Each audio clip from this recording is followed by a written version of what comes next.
यही शैतान गिराए जाने के बाद आदम और हव्वा के बीच की एकता को भी भंग करने की कोशिश की। याद रखिएगा, ये शैतान की प्रवृत्ति है फूट डालने वाली। जब वे एक थे, परमेश्वर ने आदम और हव्वा को मिलाकर उनको एक किया और इनकी एकता को देखकर इस शैतान को हुआ जलन, इसको हुआ दुख। याद रखिएगा, शैतान की एक प्रवृत्ति है, कभी भी कोई प्रभु में एक रहने वाले लोगों को ये कभी भी खुश नहीं देख सकता। वो हमेशा फूट डालना चाहता है उनके बीच में। और यहां पर भी हम पढ़ते हैं, यदि आप पढ़ना चाहते हैं इसके बारे में तो आप पढ़ सकते हैं उत्पत्ति की पुस्तक, उसका 3 अध्याय 1 से लेकर 7 में यदि आप पढ़ेंगे तो आप पाएंगे कि आदम और हव्वा को कैसे परमेश्वर ने एक किया। और उसके बाद जब हव्वा अकेली थी तो वहां पर शैतान इस सर्प की सहायता से, सांप की सहायता से वहां आकर हव्वा से बात करना शुरू किया। याद रखिए, ये जो फूट डालने वाले हैं वे हमेशा एक एक व्यक्ति को अलग अलग करके उनमें नफरत और बगावत के बीज डालते हैं। इसलिए तो हम हमेशा कहते हैं, मैं भी आपको कितने बार समझाया हूं कि चुगली करने वालों से सावधान रहिएगा, विशेष करके वो लोग जो अधिकारियों के विरुद्ध में चुगलियां करते हैं, उनके बारे में कुछ बात बताते हैं। ये फूट डालने वाले हैं, वे आपके मन में नफरत घोल रहे हैं। समझ में आ रहा है? तो यहां पर क्या हम पढ़ते हैं उत्पत्ति की पुस्तक उसका 3 अध्याय 1 से 7 में कि ये शैतान हव्वा के पास जाकर कहता है, हव्वा, क्या परमेश्वर ने सचमुच कहा है कि यदि ये फल खाएगी तो मर जाएगी? तो ऐसे ही संदेह के बीच जब यहां पर बोया गया तो इसको शक होने लगा। हव्वा की एकता थी आदम के साथ और परमेश्वर के साथ, उस एकता को भंग करने के लिए शैतान फूट डालने के लिए वहां पर आ गया। देखिए कैसा है शैतान। और आकर हव्वा से बात करने लगा क्योंकि उसको लगा कि हव्वा कमजोर है, और ऐसा कहकर उसके मन में ये नफरत के बीज और ये बगावत के बीज डालने में वो सफल हो गया।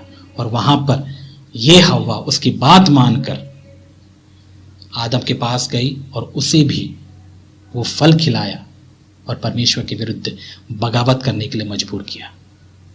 फूट डालने वाला शैतान। परमेश्वर आदम और हव्वा इनके बीच में फूट डाला, किसने? शैतान ने। और आज ये शैतान कई परिवारों को नाश कर रहा है, कई परिवारों को नाश कर रहा है। याद रखिएगा, जब तक आप अपने पार्टनर या फिर प्रभु में जो भी आपके पति या पत्नी है उनके साथ में यदि आप एक नहीं हैं, प्रभु के साथ यदि आप एक नहीं हैं, तो याद रखिएगा कहीं ना कहीं इसका मतलब ये है कि आप शैतान की बात सुन रहे हैं, शैतान की बात सुन रहे हैं। क्योंकि शैतान हमेशा फूट डालने वाला है, लेकिन प्रभु हमेशा एक करने वाला है। आज के समय में यदि हम गौर करके देखें, कई परिवारों में, विशेष करके अविश्वासी परिवारों को देखिए, चलो वे तो प्रभावित हैं ही इन विचारों से या शैतान के इस प्रभाव से, लेकिन कई मसीह लोग भी आज के समय में कभी भी एक नहीं रहते, पति पत्नी में एकता नहीं रहती। क्यों? क्योंकि वे कहीं ना कहीं शैतान की सुनते हैं, क्योंकि शैतान फूट डालता है। एकता यदि नहीं है पति पत्नी में तो सोच के देखिए क्या है फिर वो। जब परमेश्वर ने उनको एक किया है तो एक पति और पत्नी की जिम्मेदारी है कि वो हमेशा इस एकता को बना के रखें। इस एकता को बनाने के लिए वे बहुत ही प्रयास करें, तत्पर हो जाएं, क्योंकि यही परमेश्वर की इच्छा है। परमेश्वर ने कभी डिवोर्स या डाइवोर्स के बारे में नहीं सोचा, ये परमेश्वर का प्लान नहीं था, परमेश्वर की इच्छा नहीं थी। लेकिन आज के समय में जितना डिवोर्स रेट है, आपको क्या लगता है ये किसकी वजह से हो रहा है?